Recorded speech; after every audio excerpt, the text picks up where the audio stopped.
It's the final week until the US election, and Donald Trump and Kamala Harris are locked in a neck-and-neck battle in the race for the White House. After an extraordinary campaign marked by political violence, take a look at what happened. plenty of upheaval, and lots of surprises,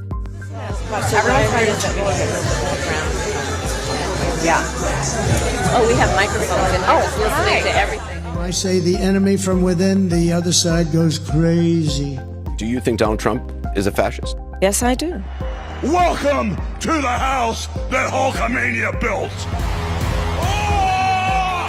You're not a Kamala person.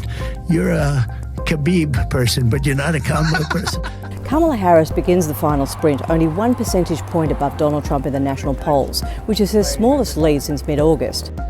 The battleground states that will ultimately decide this election also remain super close, with neither candidate having a clear advantage in any of them.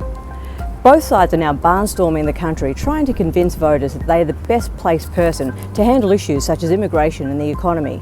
We're going to drill, baby, drill, and that's going to bring everything down. My plan is to create a new approach that is the first time that we will have a national ban on price gouging.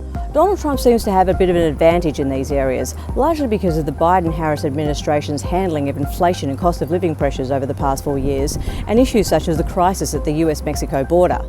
To reduce illegal border crossings, I will take further action to keep the border closed between ports of entry.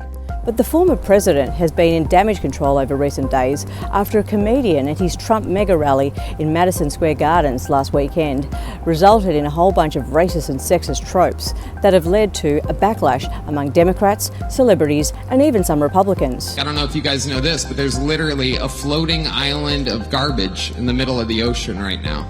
Yeah, I think it's called Puerto Rico.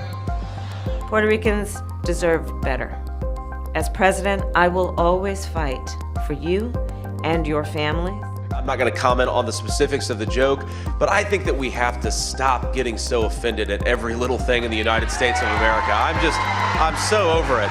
He's Hitler. And then they say he's a Nazi. I'm not a Nazi. I'm the opposite of a Nazi. Harris also has an economic message to sell, which is centred around lifting up the middle class, but she's also focusing hard on the issue of abortion, which is definitely Donald Trump's biggest weakness.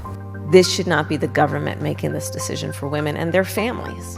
In recent days, she's really sharpened her attacks on the former president personally too, trying to remind people that he's a chaos agent who'll probably act like a dictator if he gets the chance to return to office. It is deeply troubling and incredibly dangerous that Donald Trump would invoke Adolf Hitler. Ultimately though, this election will be decided by 7 swing states: Pennsylvania, Michigan, Wisconsin, Nevada, Arizona, North Carolina, and Georgia. And it's also worth noting that 47 million Americans have already voted, so there's really not that many people that they can still reach. Whatever happens though, this election will be historic, and it's likely to come down to the wire.